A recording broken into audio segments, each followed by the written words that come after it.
السلام علیکم ورحمۃ اللہ وبرکاتہ۔ وعلیکم وہ السلام عاقل ورحمۃ انکل، اللہ وبرکاتہ۔ یہ میں نے ویڈیو بھیجی ہے، مجھے بتائیں کیا ویڈیو ٹھیک ہے؟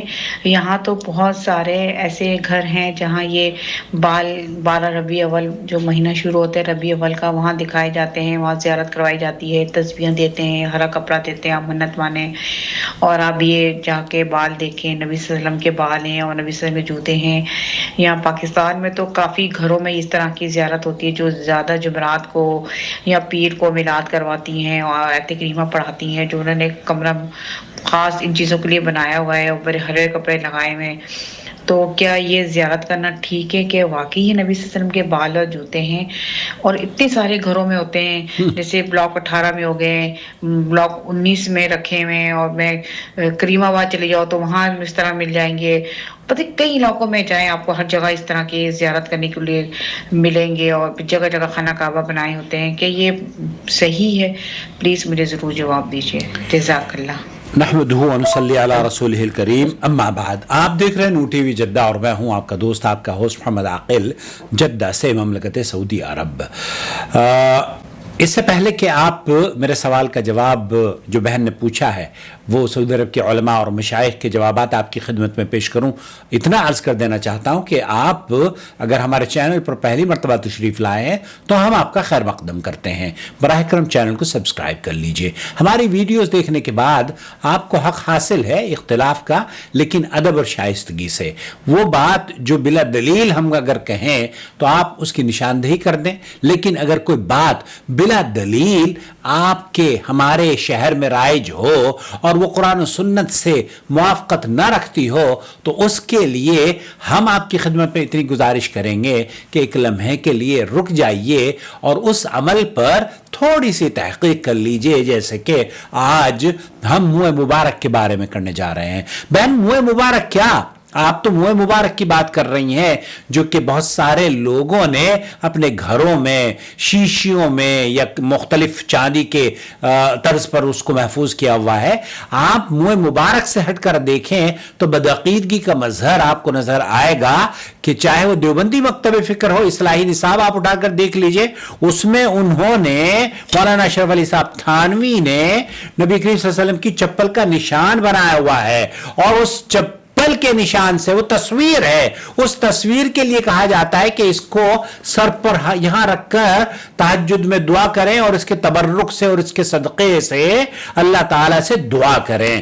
اور یہی بات بریلویوں کے اندر بھی پائی جاتی ہے۔ تو ہمارے یہاں اسلام، شیطان نے کیا کیا ہے کہ نبی کریم صلی اللہ علیہ وسلم کی جو باقیات ہیں، نبی کریم صلی اللہ علیہ وسلم کے منہ مبارک، اگر کسی کے پاس منہ مبارک اصلی ہے تو اس کو تو ہم انکار نہیں کرتے، لیکن کیا نبی کریم صلی اللہ علیہ وسلم کا منہ مبارک اس دنیا میں اس وقت موجود ہے؟ اس سلسلے میں نبی کریم صلی اللہ علیہ وسلم کی بابرکت دور میں آپ کے آثار مبارکہ سے تبرک حاصل کرنا صحابہ کرام کا طریقہ عمل تھا۔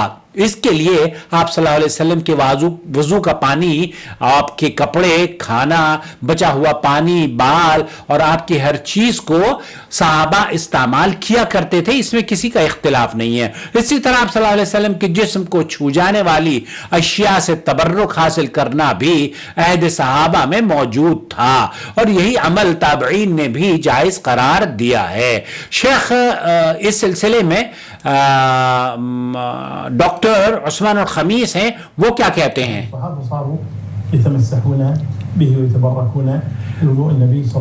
اشیاء جو آپ علیہ السلام کے جسم مبارک سے ٹچ ہو چکی تھی، ان سے تبرک حاصل کیا کرتے تھے صحابہ۔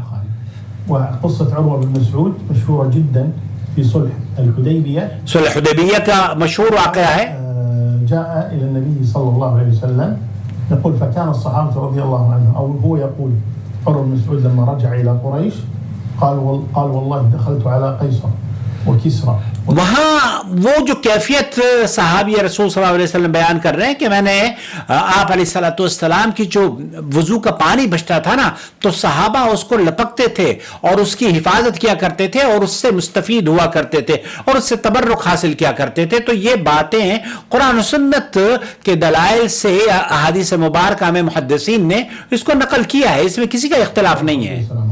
بعض أهل العلم قال لم يكن عادتهم ولكن أرادوا أن يظهروا له محبتهم. یہ نبی کریم صلی اللہ علیہ وسلم کے صحابہ کی بعض اہل علم نے کہا ہے کہ عادت نہیں تھی، لیکن کیا اس دور میں نبی کریم صلی اللہ علیہ وسلم کے بال مبارک ہیں؟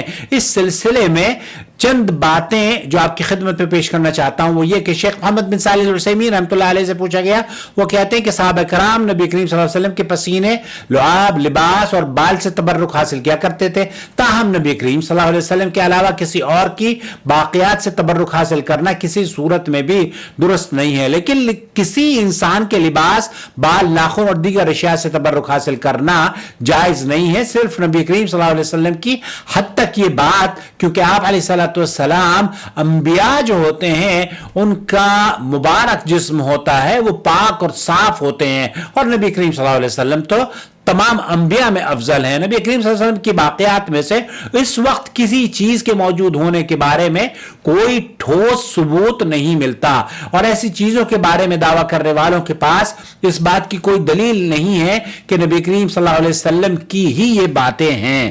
تو یہ جو یہاں پر دیکھیے یہ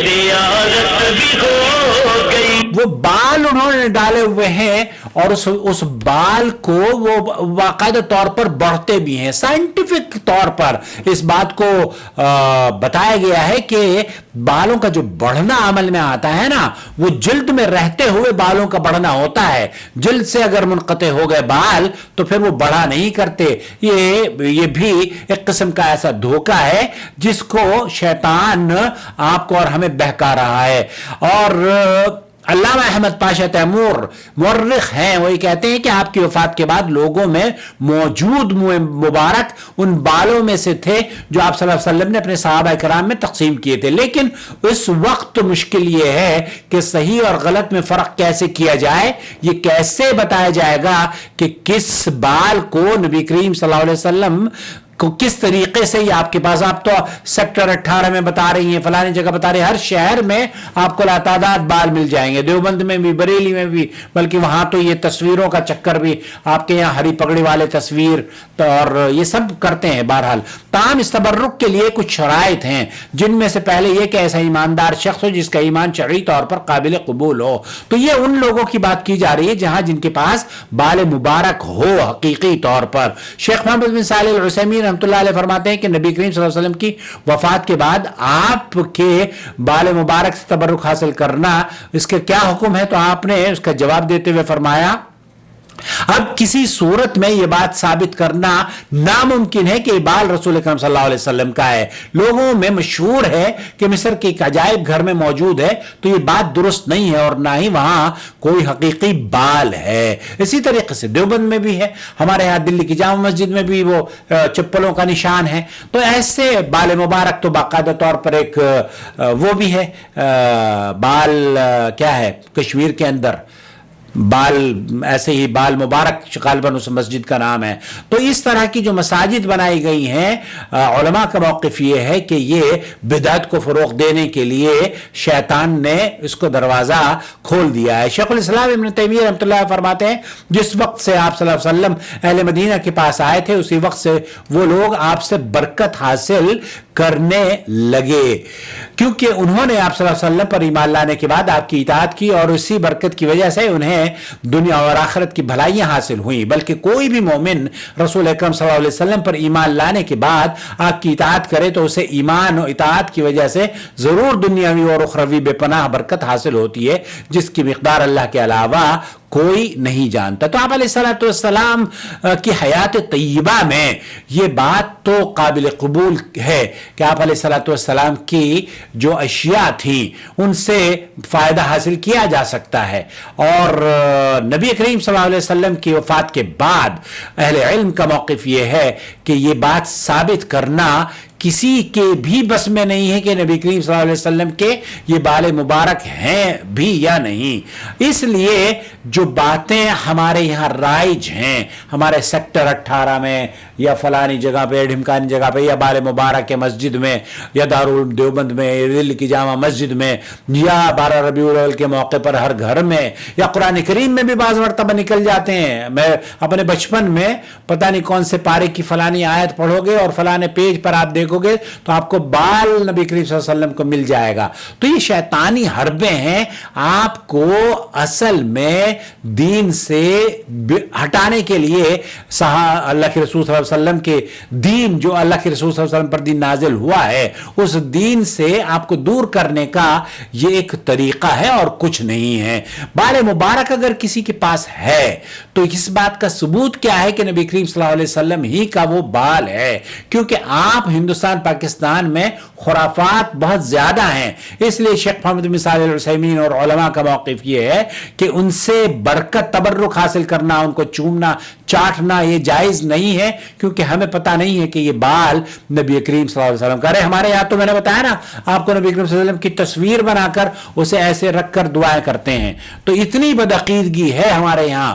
تو اس طرح سے دھوکے میں نہ آئیں اور اس بدعقیدگی سے اپنے آپ کو بچائیں. نبی کریم صلی اللہ علیہ وسلم کا بال مبارک ہو, آپ کا لعاب ہو, آپ کے باقی کپڑے ہوں, آپ کی باقی چپل ہو, آپ کے باقی پسینے کی خوشبو ہو, پسینے ہوں, ان سے استعمال کیا جا سکتا ہے. اس میں تو کوئی کسی بھی اہل علم نے اختلاف نہیں کیا ہے. لیکن تصویروں سے آپ خود ہی بنا لیں, بلکہ وہ کسی ہندو آرٹسٹ نے بنائی ہے, اعوذ باللہ. تو ایسی صورت میں اگر کوئی تصویر کی پوجا کر سکتا ہے اور اس سے تبرک حاصل کر سکتا ہے تو پھر میں نے وہ دیکھا ہے دبئی میں یا پتہ نہیں کہاں وہ ایک میوزیم بنایا ہوا ہے, دبئی میں یا مسقط میں واللہ عالم. تو وہاں تو وہ باقاعدہ طور پر ایسے لیا جاتا ہے جیسے کہ چارٹرڈ فلائٹ سے ایک شہر سے دوسرے شہر منتقل ہوتا ہے, اور اس کو کہتے ہیں یہ بڑھتا بھی ہے. کیسے بڑھتا ہے بھائی؟ سائنٹیفک پروف یہ اس بات کا ہو چکا ہے کہ بال اگر آپ جسم سے الگ کر دیں گے تو اس کی بڑھوتری نہیں ہو پائے گی, وہ نہیں بڑھ سکتا. اس لیے یہ ساری چیزیں ایسا معلوم ہوتا ہے کہ اس کے پیچھے شیطان کا ہاتھ ہے. اللہ سے دعا ہے کہ ہمیں مسلمانوں کو خاص طور پر ہدایت سے مالا مال فرما دے, بدعتوں سے بچا لے اور ان جھوٹے پروپیگنڈوں سے اپنے آپ کو بچا لے. دیکھیے بال مبارک اگر آپ نے نہیں چوما, اس کی زیارت نہیں کری تو آپ سے اللہ تعالیٰ نہیں پوچھے گا, کیونکہ آپ کے دین کا حصہ نہیں ہے.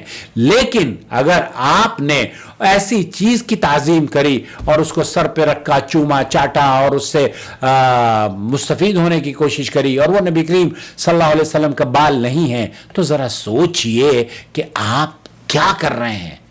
بس یہ بات صرف اس لیے عرض کی گئی ہے تاکہ ہم غور اور فکر کریں کہ ہمارے اعمال آیا قرآن سنت کے مطابق ہیں بھی یا نہیں.